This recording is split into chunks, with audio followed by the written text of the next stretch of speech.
Hey guys, welcome back to the channel. In this video, I'm going to show you how to add music to Instagram post with multiple photos. So let's open the Instagram mobile application here, and to add it, let me show you. You have to click on the plus icon which is on the top right side corner. Then you have to just go to the story section. Now click on the upload which is on the bottom left side corner. On the top left side corner, you will see the gallery option. There you have to select the photos. Scroll to the lower, you can select the photos right now, okay? So I will select here some photos, right? And if you just click and hold, you will get this number feature. So you can do it in this sequence, right? So I will select this around all the photos which you have selected will come in the down here, and you have to click on the next.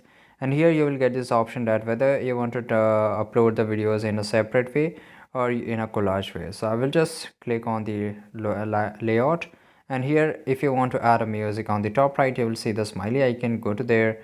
Here you will find a music option, and here you can select your music, right? And after that you can select any one of them music and just click on the done, and you can click on your story, and that's it. So in this way you can upload music to Instagram post with multiple photos. And this is it guys. If you found this video really helpful, make sure to like this video, subscribe our channel, and see you guys in the next video.